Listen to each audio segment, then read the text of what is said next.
Hello students. तो आज हम लोग पढ़ने जा रहे हैं ग्राफ का लेक्चर नंबर 2। ग्राफ का लेक्चर नंबर 1 यूट्यूब पे अपलोड हो गया है। अगर आप लोग नहीं देखे हैं तो यूट्यूब पे जाइए और वहाँ सर्च कीजिए glance classes by Prabhas Pandey. आपको ग्राफ का बहुत ही बेहतरीन खूबसूरत सा लेक्चर मिलेगा जो आपके लिए बहुत ही यूज़फुल है। चाहे आप किसी भी स्ट्रीम के स्टूडेंट हों या आप 10 में पढ़ रहे हैं, 12 में पढ़ रहे हैं, जिस भी क्लास में भी पढ़ रहे हैं, वो आपके लिए बहुत ही बेनिफिशियल होने वाला है। तो चलिए आज हम लोग पढ़ने जा रहे हैं ग्राफ का लेक्चर नंबर 2। और तो मैं प्रभास रंजन आपके अपने चैनल ग्लांस क्लासेस पे आप लोगों का स्वागत करता हूं। आइए फिर हम लोग स्टार्ट करते हैं। देखिए ग्राफ का जो पहला लेक्चर था उसमें मैंने आपको बताया था कि ग्राफ हम लोग ड्रॉ कैसे करते हैं और ग्राफ किसके किसके बीच में ड्रॉ होता है। आज हम लोग जानेंगे ग्राफ का शेप क्या होगा। जब भी हम दो वेरिएबल्स के बीच में ग्राफ ड्रॉ करेंगे तो उसका आकार कैसा होगा ग्राफ का। तो चलिए आज हम लोग स्टार्ट करते हैं। मैं आपको बोल रहा हूं आप ग्राफ ड्रॉ कीजिए y बराबर x का। y बराबर x का जैसे ही आप ग्राफ ड्रॉ कीजिएगा इसमें सबसे पहले आपको क्या करना है, x का वैल्यू लेना है और y का वैल्यू लेना है। चलिए मैं x और y का वैल्यू ले रहा हूं। देखिए तो अगर मैंने x बराबर 0 पुट किया तो मुझे y का मान भी 0 ही मिलेगा। अगर मैंने x बराबर 1 पुट किया तो मुझे y का मान भी 1 ही मिलेगा। क्यों? क्योंकि y जो है वो x के बराबर है। मतलब ये y डिपेंड कर रहा है x पे कि x अगर 1 यूनिट से इंक्रीज करेगा तो y भी 1 यूनिट से इंक्रीज करेगा। अगर x का मान 2 हुआ तो हमें y का मान भी 2 मिलेगा। अगर x का मान मैं 3 रखूं y का मान भी हमें 3 ही मिलेगा। तो चलिए इसे ड्रॉ करने के लिए सबसे पहले हम लोग क्या करेंगे, एक लाइन ऐसे करके ड्रॉ करेंगे जो अर्थ के परपेंडिकुलर है और दूसरा लाइन जो अर्थ के पैरेलल है। और इस परपेंडिकुलर लाइन को हम लोग क्या बोलेंगे, y एक्सिस। देखिए तो, और इसे हम बोलेंगे x एक्सिस। और ये y एक्सिस x एक्सिस जिस पॉइंट पे एक दूसरे को कट कर रहा है उसे हम लोग क्या बोलते हैं, ओरिजिन। इसका मतलब क्या हुआ कि इस पॉइंट पे, जिसे हम लोग O से डिनोट करते हैं, तो इस पॉइंट पे हमें x भी 0 मिलेगा और y भी 0 मिलेगा। इसका मतलब क्या है कि अगर आप ओरिजिन पे खड़े हैं तो आप x एक्सिस से भी 0 मीटर के दूरी पे हैं और y एक्सिस से भी आप 0 मीटर के दूरी पे हैं। तो देखिए तो इसका कोऑर्डिनेट अगर 0 है। अब देखिए हम क्या करते हैं, यहाँ पे x का वैल्यू पुट कर रहे हैं। अगर मैंने x का मान 1 रखा, और मैंने आपको पहले लेक्चर में बताया है कि ये x जो है वो इंडिपेंडेंट है, तो सबसे पहले आपको x का ही वैल्यू चूज करना पड़ेगा। तो जब आप x का मान 1 रख रहे हैं तो y का मान हमको 1 मिला। जब x का मान हम 2 रख रहे हैं तो y का मान भी हमको 2 मिल रहा है। जब x का मान 3 रख रहे हैं तो y का मान भी हमें 3 मिल रहा है। जब x का मान मैंने 4 रखा, y का मान 4 मिला। देखिए तो ये वाला पॉइंट 1 1 को बताएगा। मतलब ये पॉइंट किसको बताएगा, 1 1 को। यहाँ पे x भी 1 है और y भी 1 है। ये पॉइंट हमें बताएगा 2 2 को। ये पॉइंट हमें बताएगा 3 3 को और ये 4 4 को। और हर एक पॉइंट को मिला देने से हमको एक लाइन मिलेगा जो बताएगा कि ये ग्राफ किसका है, y बराबर x का। तो देखिए तो यहां आप शायद कुछ देख रहे होंगे कि x के 1 यूनिट बढ़ने से y का भी मान 1 ही यूनिट बढ़ रहा है। देखिए तो x यहां से 1 हुआ तो y भी 1 हुआ। x अगर 2 हुआ तो y का मान भी 2 हो रहा है। तो इस तरह का अगर कोई रिलेशन हो तो उसको हम लोग क्या बोलते हैं, लीनियर रिलेशन बोलते हैं। इसको हम लोग क्या बोलते हैं, लीनियर रिलेशन।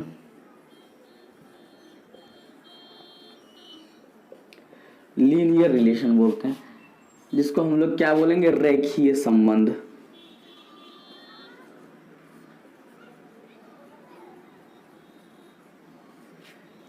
या इसका एक और नाम है जिसको हम लोग बोलते हैं डायरेक्ट प्रोपोर्शन।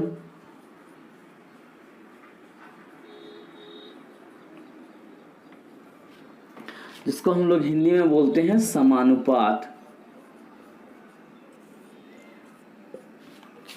ये समानुपात जो है ना, कि अगर एक क्वांटिटी के बढ़ने से, यहां क्या हो रहा है कि एक क्वांटिटी अगर बढ़ रहा है तो दूसरे क्वांटिटी का भी मान बढ़ रहा है। तो चलिए, शायद इसे आप समझे होंगे। इसको समझने से पहले हम लोग समानुपात समझते हैं, डायरेक्ट प्रोपोर्शन क्या होता है और इनडायरेक्ट प्रोपोर्शन क्या होता है। तो चलिए आप लोग इसे नोट कीजिए, फिर हम लोग आगे बढ़ते हैं।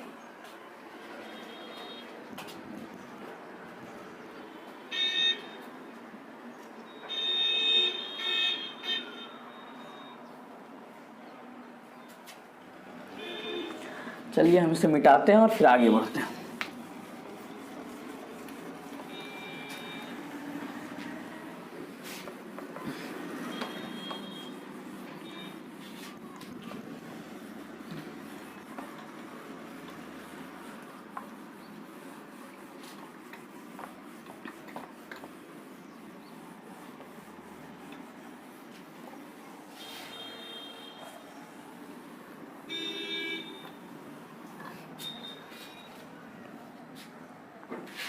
चलिए हम लोग समझते हैं पहले क्या डायरेक्ट प्रोपोर्शन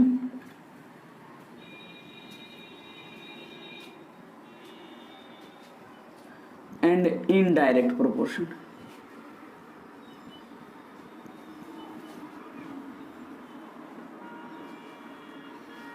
जिसको हम लोग बोलते हैं हिंदी में क्या, समानुपात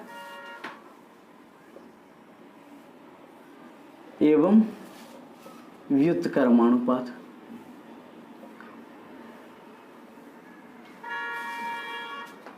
इसको आप जो है ना बहुत बार सुने होंगे शायद। न्यूटन का सेकेंड नियम क्या बोलता है कि संवेग परिवर्तन की दर वस्तु पर लगे बल का समानुपाती होता है। इसका मतलब आपका क्या हुआ कि rate of change of momentum is directly proportional to force ना। अब ये डायरेक्टली प्रोपोर्शनल का मतलब क्या होता है, इसे हम लोग पहले समझते हैं कि ये डायरेक्ट प्रोपोर्शन होता क्या है। देखिए तो, मैं अगर ऐसा बोलूं कि अगर एक क्वांटिटी का मान बढ़ने से, अगर एक फिजिकल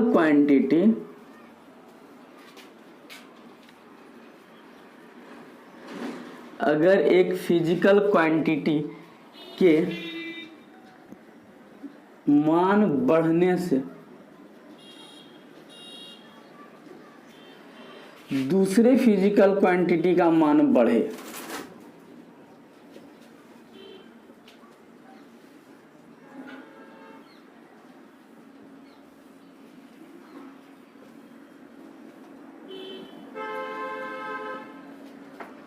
या एक फिजिकल क्वांटिटी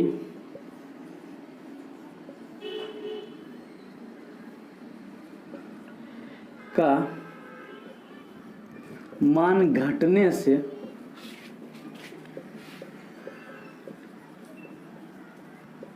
दूसरे फिजिकल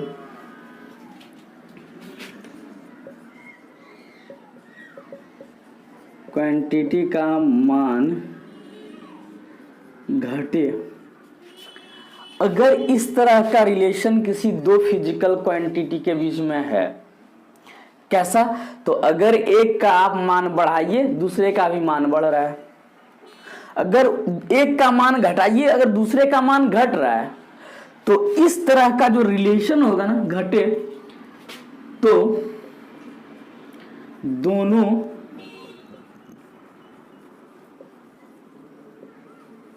फिजिकल क्वांटिटी के बीच के रिलेशन को हम लोग क्या बोलते हैं, डायरेक्ट प्रोपोर्शन बोलते हैं।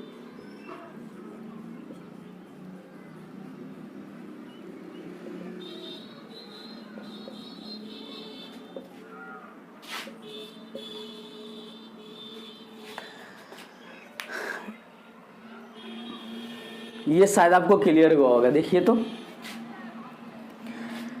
अभी जो हम लोग y बराबर x का मान ग्राफ ड्रॉ किए थे, y बराबर x का, उसमें क्या हो रहा था कि अगर हम x का मान बढ़ा रहे हैं तो y का मान भी बढ़ रहा है, अगर हम x का मान घटाते तो y का मान घटता।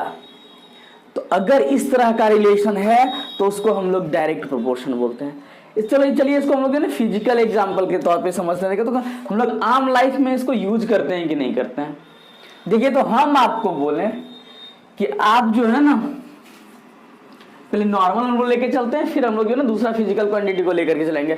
हम आपको बोलें कि आप जो है ना मार्केट जाइए और आलू खरीद के लाइए, और आलू का जो रेट है ये क्या दिया हुआ है, 10 RS10 पर केजी। इसका मतलब क्या हुआ कि 1 केजी आलू का दाम जो है आपको 10 रुपया लगेगा।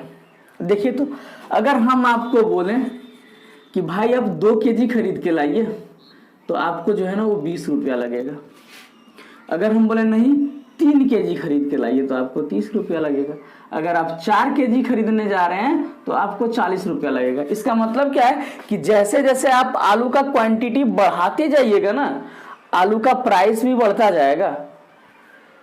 इसके रिवर्स हम ये भी कह सकते हैं कि जैसे जैसे आप आलू का क्वांटिटी घटाते जाइएगा, देखिए तो घटाना स्टार्ट कीजिए। पहले आप 4 केजी ले रहे थे तो आपको 40 रुपया लग रहा था, अब आप जो है 3 ही केजी लीजिए, आपको 30 रुपया लगेगा। इसका मतलब क्या हुआ कि अगर आप 1 केजी से आलू का दाम बढ़ाते हैं तो क्या होगा, उसका जो प्राइस है वो 10 रुपया से बढ़ जाएगा। इसको अगर हम देखें तो x और y पे अगर हम ड्रॉ करना चाहें तो कैसे ड्रॉ करेंगे, चलिए यहाँ छोटा सा एग्जांपल लिख देते हैं। छोटा सा एग्जांपल आपको देते, चलिए इस पे हम लोग क्या करेंगे, और देखिए यहाँ पे हम लोग प्राइस रखेंगे, क्योंकि प्राइस डिपेंड कर रहा है किस पे, आलू के क्वांटिटी पे। तो इस पे हम लोग प्राइस रखेंगे और इस पे हम लोग क्या करेंगे, क्वांटिटी को रखेंगे। देखिए तो इसको हम लोग y बोलते हैं और इसको हम लोग x बोलते हैं। ये फ्रेम में आ रहा है, देख लेते हैं एक बार। चलिए ठीक है। देखिए तो जिस समय आप कोई भी आलू नहीं खरीद रहे थे, मतलब क्या हुआ कि आप जो है 1 भी केजी आलू नहीं खरीद रहे थे, तो 0 आ गया ना। तो जब आप 1 भी केजी आलू नहीं खरीद रहे हैं तो आपको कोई प्राइस लगेगा क्या, नहीं ना। तो ये पॉइंट यहां आ जाएगा, मतलब जिस समय क्वांटिटी 0 उस समय टोटल प्राइस भी 0। लेकिन जैसे ही आप आलू बोले ना हम तो 1 केजी आलू खरीदेंगे, तो बोलेगा भाई आप हमको 10 रुपया दे दो। यही बात है ना कि आप जैसे ही दुकानदार को बोलिएगा कि हमको 1 केजी आलू दीजिए, वो क्या बोलेगा, आप भाई आप 10 रुपया दे दो हमको। आप फिर बोले ना हमको 2 केजी आलू दे दीजिए, वो बोलेगा भाई हमें 20 रुपया दे दो। आप बोले ना हमको 3 केजी चाहिए, बोलेगा 30 रुपया दे दो। देखिए तो अगर आप 1 केजी से आलू के क्वांटिटी को बढ़ा रहे हैं तो प्राइस 10 रुपया से बढ़ जा रहा है। आप यहां भी देखिए तो आप 2 से 1 केजी, अगर आप 1 केजी से 2 केजी पर चले गए, मतलब कितना इंक्रीज किया आप, 1 केजी ना। तो यहां भी देखिए तो आपका प्राइस भी जो है ना 10 रुपया से ही बढ़ा है। पहले 10 लग रहा था, अब 20 लग जा रहा है। तो इसका मतलब क्या हुआ कि इसका जो ग्राफ जाएगा ना वो हमेशा एक लाइन में चला जाएगा, ऐसे कि जब आप जो है यहाँ पॉइंट लीजिएगा, अगर इसको ग्राफ पे ड्रॉ कीजिएगा ना तो ग्राफ पेपर पे जो शेप आएगा ना वो एकदम एक लाइन में आ जाएगा। एक तो उसको हम लोग क्या बोलेंगे, एक रेखीय, या हम लोग उसको लीनियर ग्राफ बोलते हैं। तो देखिए तो यहाँ पे लीनियर ग्राफ ही हो रहा है ना। अगर हम बोले कि ना अभी देखिए इसका क्या है, इसका स्लोप जो है ना, ये स्लोप क्या होता है ये हम आपको आगे आने वाले लेक्चर में बताएंगे, ठीक ना। जब हम मैथ आपको पढ़ाएंगे ना 12 का 11-12 का जो मैथ स्टार्ट करेंगे तो उसमें ग्राफ का जो है ना हम लोग बहुत सारा वैरायटी ऑफ ग्राफ पढ़ेंगे। जब हम लोग फिजिक्स भी स्टार्ट करेंगे ना तो हम लोग वैरायटी ऑफ ग्राफ का पढ़ेंगे उसमें, और बहुत ज्यादा एप्लीकेशन आएगा। तो इसके बाद ये आई होप ये ग्राफ का जो है ना लास्ट लेक्चर होगा, ये आप लोगों के लिए बेसिक है, ठीक है। इसके बाद हम लोग वेक्टर स्टार्ट करेंगे और हम आपको फील करवाएंगे वेक्टर होता क्या है। फिजिक्स जिसको आप अभी तक रटते आ रहे थे ना, हम आपको उसको फील करवाएंगे, फिजिक्स होता क्या है, वेक्टर होता क्या है। तो इसके बाद जो मेरा लेक्चर आएगा ना वो वेक्टर का ही आएगा। तो ये मेरा बेसिक लेक्चर है, जो आपका बेसिक जो है ना वो सही हम करवा रहे हैं। इसमें अभी आपको और एक दो चीज समझाएंगे, ठीक ना, छोटा छोटा चीज जिसको जो है ना आपको जानना चाहिए, ठीक है। तो देखिए, तो ये शायद आपको समझ में आया होगा कि अगर हम देखिए, आप जो है ना एक ग्राफ ऐसा भी आप ड्रॉ कर रहे हैं। चलिए इसको पहले आप नोट कर लीजिए, ठीक है, फिर इसको मिटाते हैं। और जो आप न्यूटन्स लॉ 9th में पढ़ के आए हैं ना कि संवेग परिवर्तन की दर वस्तु पर लगे बल का समानुपाती होता है, इसका मतलब क्या होता है अभी हम ड्रॉ करते हैं। पहले आप इसे नोट कीजिए, ठीक है।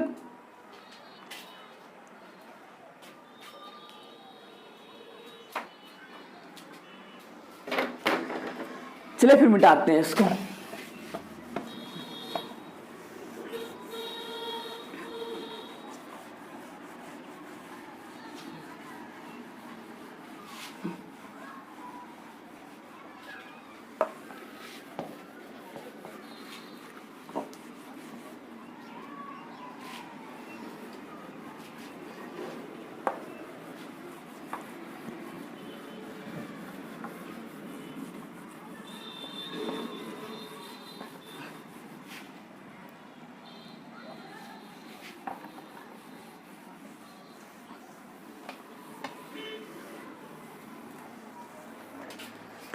देखिए, तो आप जो है ना 9th में जो पढ़ते आ रहे थे उसको हम देखते हैं। क्या? न्यूटन का second law.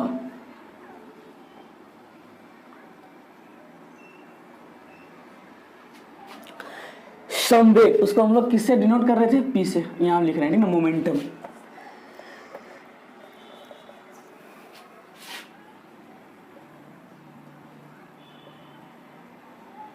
Is directly proportional to force ना।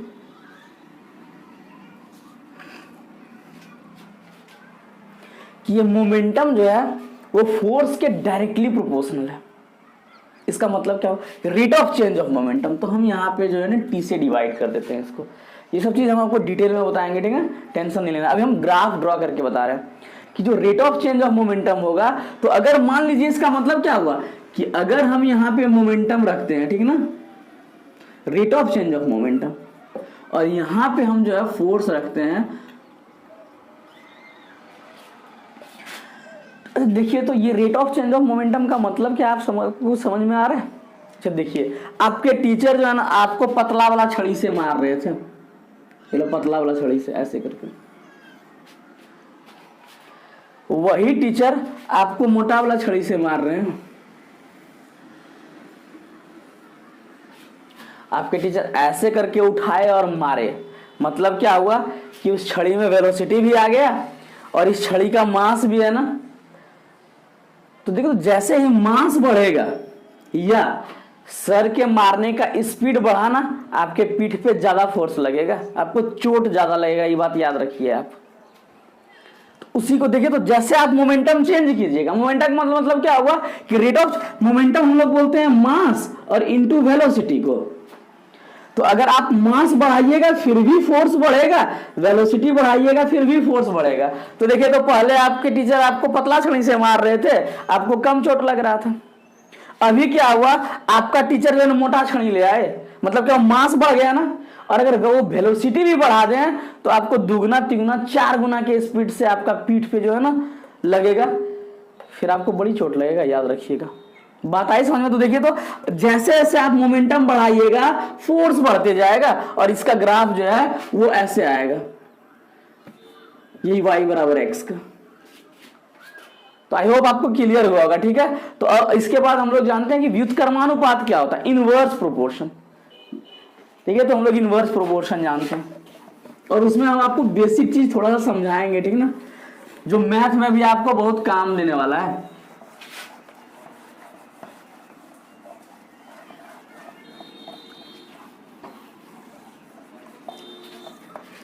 हम लोग बात कर रहे हैं किसका? इनवर्स प्रोपोर्शन का।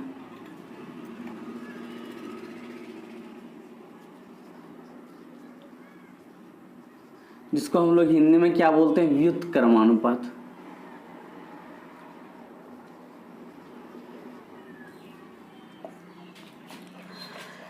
देखो, तो ये किस तरह का रिलेशन होगा दो फिजिकल क्वांटिटी के बीच में? हम आपको पहले समझाते हैं फिर इसमें बताएंगे। देखिए, तो हम आपको बोले कि आपके घर में काम करना था, ठीक है। मान लीजिए आपके ये कोई आपके घर का कमरा है, उसको सोलिंग करवाना है, इसको सोलिंग करवाना है। आप जो है ना एक लेबर को लेकर के आए, बताइए तो बेचारा ये वाला काम को एक लेबर जो है ना वो 5 दिन में किया। आपको काम जल्दी चाहिए, देखिए तो हम बोले नहीं भाई 5 लेबर लगा दो, काम कितने दिन में हो जाएगा? 1 दिन में। इसका मतलब क्या हुआ कि अगर आप लेबर की संख्या बढ़ा रहे हैं तो काम घट रहा है। मतलब अगर एक क्वांटिटी का मान बढ़ा रहे हैं तो दूसरे क्वांटिटी का मान घट रहा है। अगर आप लेबर की संख्या बढ़ाए तो काम घट गया। हम बोले कि नहीं भाई, पहले हम 5 लेबर का काम था, 5 लेबर लगा रहे थे, अब हम 1 के लेबर लगाएंगे। तो बोलेगा भाई जो 1 दिन में काम हो रहा था ना, अब हम 5 दिन में करेंगे। इसका मतलब क्या हुआ कि तो हम पूछें कि बताइए लेबर में और काम में कैसा रिलेशन है? तो बोलिए कि एक के बढ़ाने से दूसरा घट रहा है, एक के घटाने से दूसरा बढ़ रहा है। तो जब इस तरह का कोई रिलेशन हो ना, तो उसी रिलेशन को हम लोग क्या बोलते हैं? इनवर्स प्रोपोर्शन बोलते हैं या इनडायरेक्ट प्रोपोर्शन। बात समझ में आ रही है? चलिए इसको हम लिख देते हैं, फिर आप नोट कीजिएगा। ये बात आपको समझ में आई? हम ये भी बोल सकते हैं कि मान लीजिए आपके घर में खाना रखा हुआ है, आप लोग बहुत ध्यान देते हैं खाने पे। खाना रखा हुआ है, ठीक है, 5 आदमी का। अगर उसको 1 आदमी खाए तो देर तक खाते रहेगा, बच भी जाए। हम बोले उसको 20 आदमी को खिला दो, तुरंत से खत्म हो जाएगा ना। इसका मतलब क्या हुआ कि खाना का जो क्वांटिटी है और जो आदमी का क्वांटिटी है, दोनों के बीच में कैसा रिलेशन है? तो उल्टा नहीं आ रहा है कि अगर आप 1 को बढ़ा रहे हैं, खाना तुरंत से खत्म हो जा रहा है। आदमी बढ़ाए, खाना घट गया फट से। खाना बढ़ा दीजिए, आदमी को आपको जो है ना, अगर ऐसा बात हो कि आदमी के घटाने से खाना बढ़ जा रहा है, आदमी के बढ़ाने से खाना घट रहा है ना, तो इस तरह के रिलेशन को हम लोग इनवर्स प्रोपोर्शन बोलते हैं। तो चलिए इसे हम लिख देते हैं कि अगर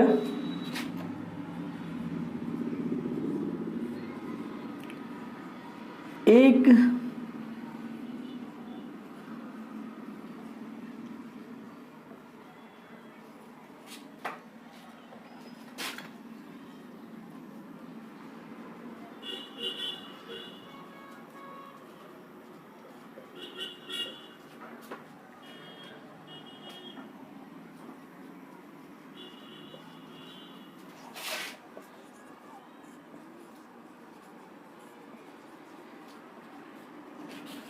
हम क्या लिखे देखिए तो कि अगर एक फिजिकल क्वांटिटी का मान बढ़ाने से दूसरे का मान घटे या एक का मान घटाने से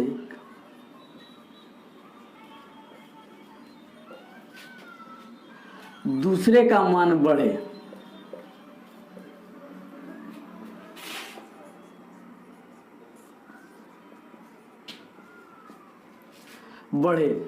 तो इस तरह के रिलेशन को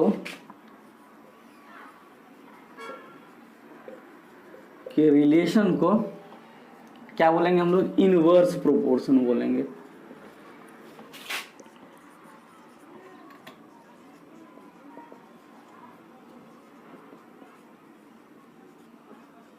और ये आपको समझना बहुत ही जरूरी है कि डायरेक्ट प्रोपोर्शन क्या होता है और इनडायरेक्ट प्रोपोर्शन क्या होता है। देखिए, तो अगर हम लोग इसको मैथमेटिकल लिखें, आपको अभी हम समय और काम के बारे में बताए थे, ये भी समझाए, फिर आपको यह खाना के बारे में भी बताए थे, ठीक है। तो इसको अगर हम मैथमेटिकल लिखें, देखिए तो अगर हम ऐसा लिख रहे हैं y बराबर 1/x,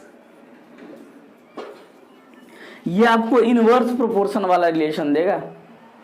ये आप हमें देखिए तो कैसे, अगर आप देखिए हम लोग मान पुट कर रहे हैं इसमें कि हम लोग x और यहां लिख रहे हैं y। अगर x का मान 1 रखिए तो y का मान 1 मिलेगा। अगर x का मान आप 2 रखिए तो y का मान देखिए तो 0.5 मिल रहा है। अगर हम लोग x का मान 3 रख रहे हैं तो y का मान 0.33 मिल रहा है। अगर x का मान 4 रख रहे हैं तो 0.25 मिल रहा है। देखिए तो ऐसा नहीं लग रहा है कि अगर x इंक्रीज हो रहा है, x का वैल्यू अगर आप इंक्रीज कर रहे हैं, इसको हम लोग इंक्रीज बोलते हैं, मतलब बढ़ा रहे हैं, तो y का मान क्या हो रहा है? डिक्रीज कर रहा है। अगर x का मान हम लोग बढ़ा रहे हैं तो y का मान डिक्रीज कर रहा है। ये वही बात हो गई ना कि अगर एक क्वांटिटी का मान बढ़ाने से दूसरे क्वांटिटी का मान घटे।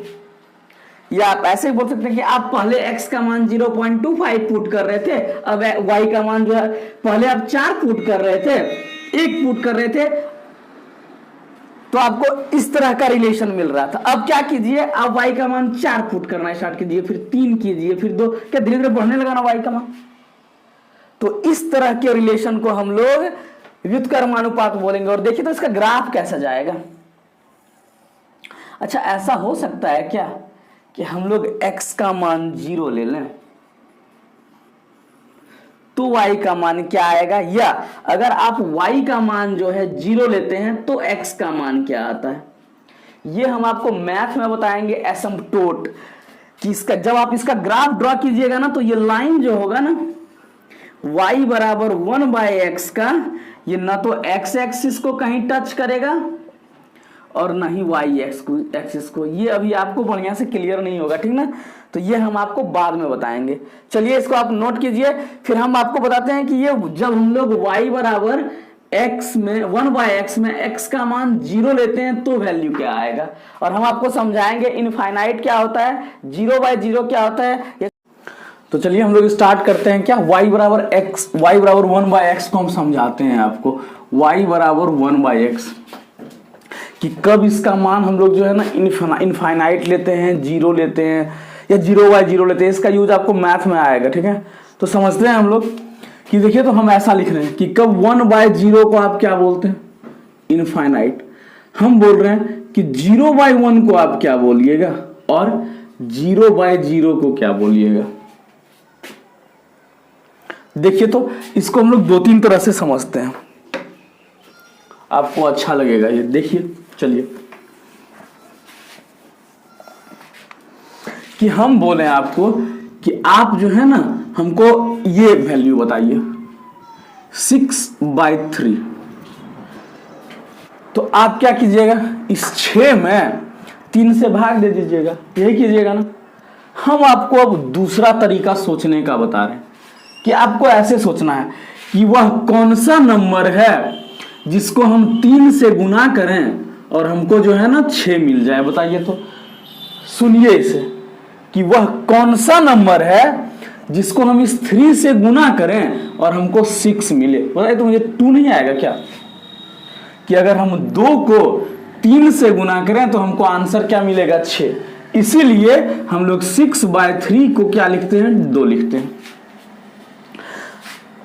हम आपको बोले कि नहीं बताइए 15/3 का आंसर क्या होगा। तो अब आपके सोचने का तरीका क्या होगा कि वह कौन सा नंबर है जिसको हम 3 से गुना करें और हमको 15 मिल जाए। तो बताइए तो वो नंबर तो 5 ही है ना। इसका मतलब क्या हुआ कि जब आप 15 में 3 से भाग दीजिएगा तो आपको जो है ना आंसर 5 मिलेगा।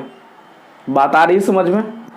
उसी तरह हम आपको सोचने बताने की बताइए तो हम जब बोले आपको कि 0/1 बताइए क्या होगा, 0/1 बताइए, तो आप फिर वही क्या कीजिएगा कि वह कौन सा नंबर है जिसको हम 1 से गुना करें और हमको 0 मिले।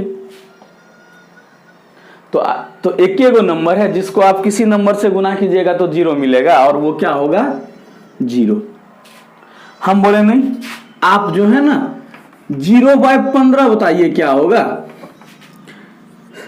0/15 का आंसर बताइए क्या होगा। तो फिर से आपके पास वही आंसर सोचने का तरीका है कि वह कौन सा नंबर है जिसको हम 15 से गुना करें और हमको 0 मिल जाए। तो आपके पास क्या आएगा, 0।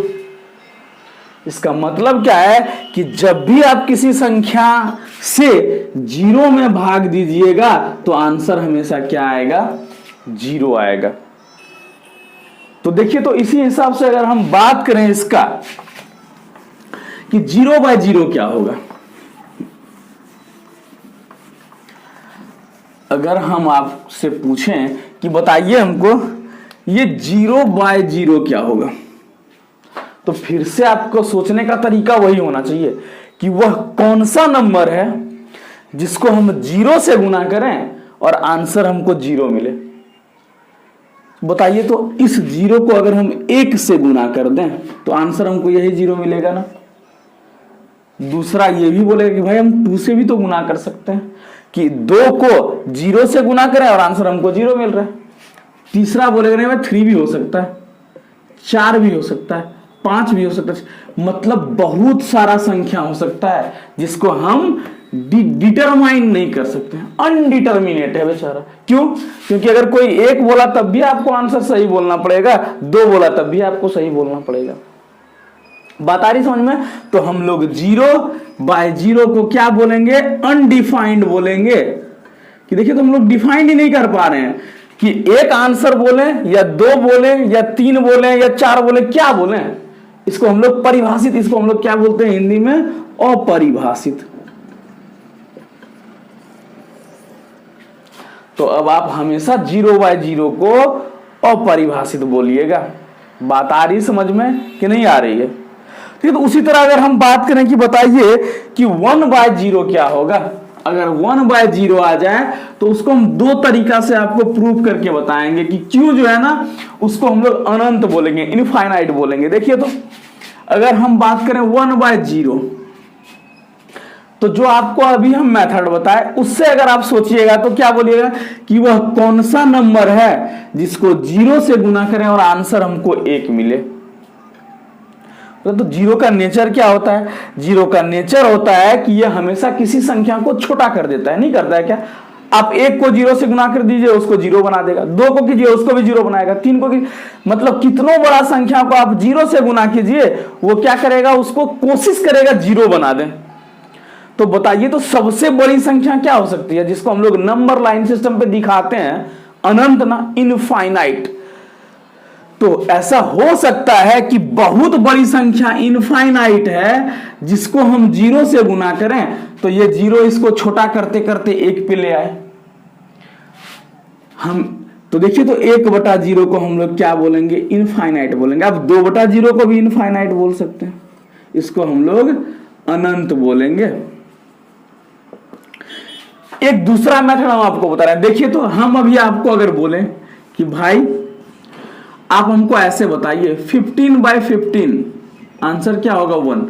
हम बोले 15/5 बताइए तो आंसर क्या होगा, 3। हम बोले कि ना 15/3 बताइए हमको तो आप आंसर बोलिएगा 5, या 15/5 बताइए तो आंसर क्या हो जाएगा, 3। मतलब क्या हो रहा है? देखिए, तो कि जैसे जैसे नीचे वाला मान कम होते जा रहा है ऊपर वाला आंसर बढ़ते जा रहा है। ये बात आप देख रहे हैं। दूसरा हम आपको बता रहे हैं, देखिए, तो अगर हम जैसे से नीचे का मान कम करें, हम बोले कि नहीं भाई आप 1/0.1 बोलिए, आंसर क्या होगा, 10। हम बोले ना और कम कर दीजिए इसको 0.01 तो आंसर आ जाएगा 100। देखिए, तो मतलब अगर आप नीचे वाले का मान घटाते जा रहे हैं ना तो ऊपर वाले का मान बढ़ते जा रहा है। देखिए, तो यहाँ 1 बटा अगर हम 0.01 करें 001 तो आंसर 1000 आ जाएगा। मतलब जैसे जैसे आप नीचे वाले का मान कम करते जा रहे हैं ऊपर वाले का मान बढ़ते जा रहा है। देखिए, तो अगर हम अचानक से नीचे को 0 कर दें तो हमको बहुत बड़ा वैल्यू मिलेगा ना, और वही बहुत बड़ा वैल्यू को हम लोग क्या बोलते हैं, इनफाइनाइट बोलते हैं।